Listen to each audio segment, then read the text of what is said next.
ഓം ശ്രീനാരായണ പരമഗുരവേ നമഃ. പ്രിയ ശ്രോതാക്കളെ, സുഹൃത്തുക്കളെ, ഗുരുദേവൻ ആദ്യം തൻ്റെ കർമ്മമണ്ഡലമായി സ്വീകരിച്ചത് അരുവിപ്പുറം എന്ന പ്രദേശമായിരുന്നു. അവിടെ പുഴയോട് ചേർന്നുള്ള വനപ്രദേശവും കൊടിതൂക്കി മലയുടെ അടിവാരത്തുള്ള പുലിമട എന്ന ഗുഹയും പുതിയ വാസസ്ഥലമാക്കി. പുഴയ്ക്കക്കരെയുള്ള ഗ്രാമത്തിൽ താമസിക്കുന്ന ചില അജ്ഞാത താപസൻ താമസിക്കുന്നതായി അറിവ് കിട്ടി.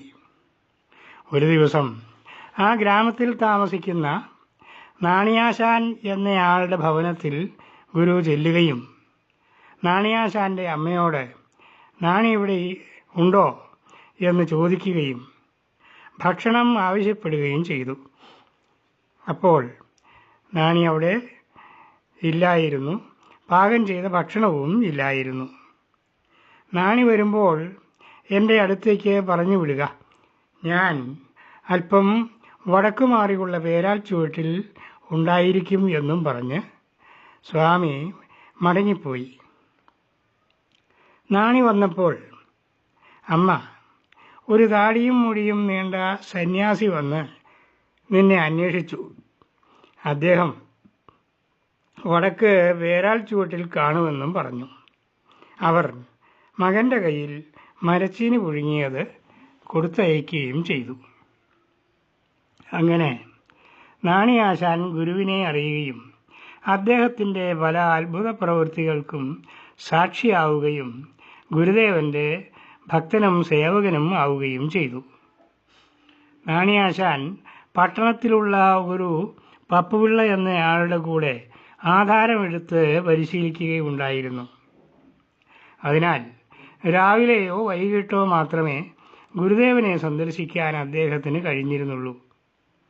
എങ്കിലും നാട്ടിലും പട്ടണത്തിലും ഉള്ളവർക്ക് ഗുരുവിനെപ്പറ്റി അറിവ് ലഭിക്കാൻ നാണി ഒരു കാരണമാവുകയും ചെയ്തു. അങ്ങനെ ഗുരുദേവനെ കാണാനായി പലരും അവിടെ വരാൻ തുടങ്ങി. വരുന്നവർ അവൽ, ശർക്കര, പഴം ഇത്യാദികൾ ഗുരുവിന് സമർപ്പിക്കുകയും അവരുടെ രോഗദുരിതാദികളെപ്പറ്റി സ്വാമിയോട് സങ്കടം പറയുകയും ചെയ്യും. സ്വാമി നൽകുന്ന പഴമോ കൽക്കണ്ടമോ കഴിക്കുന്ന മാത്രയിൽ അവരുടെ രോഗവും ബാധയും ഒക്കെ മാറുകയും ചെയ്യും. ഇങ്ങനെ ഗുരുദേവൻ്റെ മഹത്വം ജനങ്ങൾ അറിയുകയും ഗുരുദേവനിൽ ആദരവും ഭക്തിയും വർദ്ധിക്കുകയും ചെയ്തു. ഗുരുദേവനിൽ നിന്ന് നാണിയാശാന് ഉണ്ടായ ഒരു അനുഭവം കൂടി പറയാം. ഒരു ദിവസം പാറപ്പുറത്ത് തീ കത്തിച്ച് തീയും കാഞ്ഞുകൊണ്ട് ഇരിക്കുകയായിരുന്നു. നാണി കുറച്ചു കഴിഞ്ഞ് അവിടെ കിടന്ന് ഉറങ്ങിപ്പോയി. അല്പം കഴിഞ്ഞപ്പോൾ ഗുരു നാണിയെ കുത്തി എഴുന്നേൽപ്പിച്ചു. നാണി ഉണർന്ന് കണ്ണു തുറന്നു നോക്കിയപ്പോൾ അതാ അടുത്തായി 2 പുലികൾ കുട്ടികളോടുകൂടി നിൽക്കുന്നു. അയാൾ ഭയന്നു വിറച്ചു. ഗുരു പറഞ്ഞു, ഭയപ്പെടേണ്ട, അവ ഉപദ്രവിക്കുകയില്ല. നാം അവയെ ഉപദ്രവിക്കാൻ ആഗ്രഹിക്കുന്നില്ലല്ലോ. നമ്മുടെ ഉള്ളിൽ ഉപദ്രവ ബുദ്ധി ഇല്ലെങ്കിൽ ഒരു ജന്തുവും നമ്മെ ഉപദ്രവിക്കുകയില്ല. ആ പുലികൾ അവിടെ നിന്ന് കൊടികുത്തിമലയുടെ ഭാഗത്തേക്ക് പോവുകയും ചെയ്തു.